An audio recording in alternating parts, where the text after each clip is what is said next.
Hey everyone, it's Mike Sorensen again. I just want to talk to you a little bit on just some kind of encouragements as you're thinking about small groups in this kind of crazy time. It's good to us to just kind of get back to some of the basics, even though like our normal methods may be messed up and we may not be able to meet the way we want to. We're still a community and we still want to connect to one another, support one another, encourage one another. So I just want to get back, and talk about some of those basics of connection for small groups for you guys out there. So one of the trappings of success for a group. So you may have a group that loves each other, that's meeting, you've connected, you've supported one another, and you've gotten really close to one another.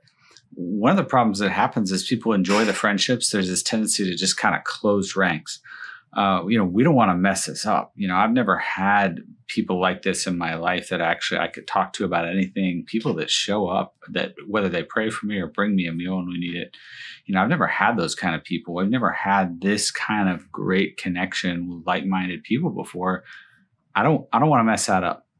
And so there's this tendency to say, okay, we're closing in because, man, the chemistry here is great. Don't mess up. And the problem is, though, when you do that and you're not looking for new people anymore, you're not trying to grow or invite, or, when you go out, you meet somebody that's needing community, or you don't go out there and invite them in because, I don't know how everybody else is going to feel. I don't know if they'll fit in with our group. Will they get what we're about? Will it kind of mess things up? Right. The problem is when you begin to have that, and it's always a temptation, and you will find it at some point in the group, is if you give in to that temptation and say, okay, we're closing off, there's no room left. When you do that, part of the lifeblood of the group is taken away. That the group often begins to get stale. It doesn't happen right away because you love these people, you connect with these people, so it feels great. But there comes a point where people begin to kind of go, I don't know, like, yeah, these are great friends of mine, but I've got other things become more important. It begins to kind of lose its priority. And so I was reading this week, 1 Peter 4:9, he says, be hospitable to one another without complaint. Now, Peter here, he's talking to spiritual communities that are kind of under a lot of persecution, people that are scattered throughout what was then, Asia, now modern Turkey. They were trying to operate counter to a culture that doesn't understand them. And so he was trying to help them understand, as persecution kind of grows, the tension grows, people don't understand who you are. How do you operate counter to that culture? The word hospitable, though, it didn't refer to great decorations. We hear that and we may think of Martha Stewart, that it thinks, oh, I've got these great finger foods, something like that. But welcoming strangers was really the idea that they were talking about, that when a new person came into town, you welcome them in, you show them hospitality. And that was something that he said we should be always doing that without complaining about it, not begrudgingly, not complaining, but saying, if there's somebody new, there's somebody that needs help, or somebody that's visiting from out of town, there wasn't the same kind of level of accommodations that we're kind of used to in our culture. And so they would say, no, come stay in my house. Let me get you something to eat. That was a big thing in the ancient world. So I would say for your small group, we have to always keep an outward focus and be ready to welcome in a newcomer. When someone is ready to come in, we should always be looking for it. And that means, like I said, that outward focus just means I'm not looking to just keep what I have or maintain what I have or grow what we have. We're doing it always with a look to out there, who's someone else that might need what we have, always looking to share the blessing that we've gotten from this group.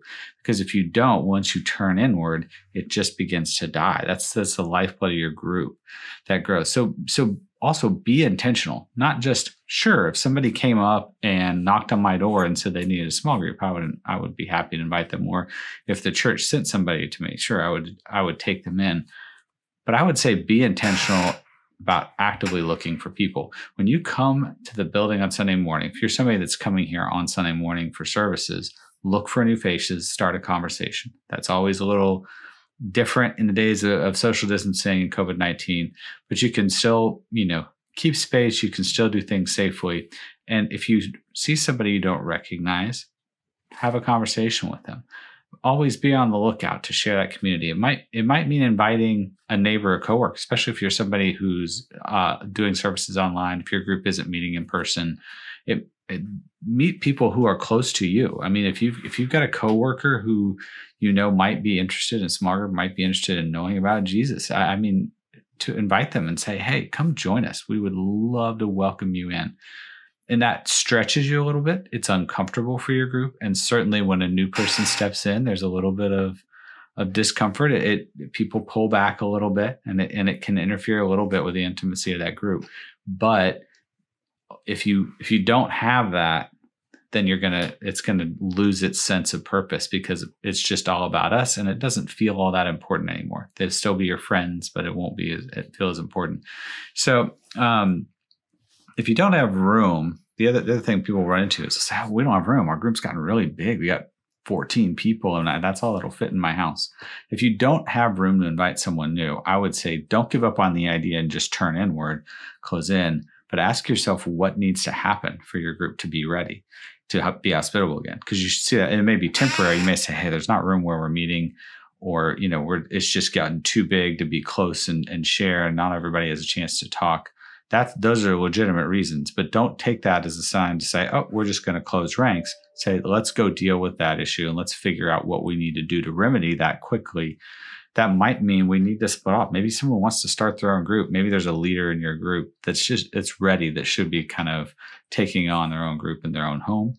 Maybe we meet as a big group and then we split off into 2 different spots. And you can even do that kind of within Zoom. You can have break-off rooms and stuff like that, so we get a chance to pray for one another, stuff like that. There's creative ways to do that within a group. Maybe we just need a bigger place. If we're meeting in my apartment and there's just not a whole lot of room there, maybe somebody has a bigger place, or there's a way we can do that. Whatever it is, and obviously with social distancing, that becomes a challenge with finding enough space. I'm happy to try and help you figure that out.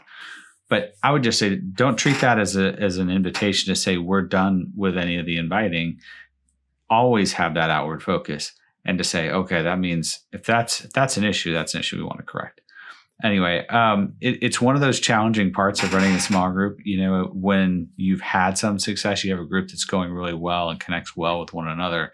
Keeping that same mentality is always a challenge, and you have to be creative. You have to find new ways to do it, but I'm happy to help you figure that out. So if there's anything I can do, you can always email me or send me a text and just let me know, hey, I would love to meet, or I'd love to chat. Can we talk about creative ways I could do this with my group? I would love to help you figure that out. Hope you guys have a great week. Great to see you. Bye-bye.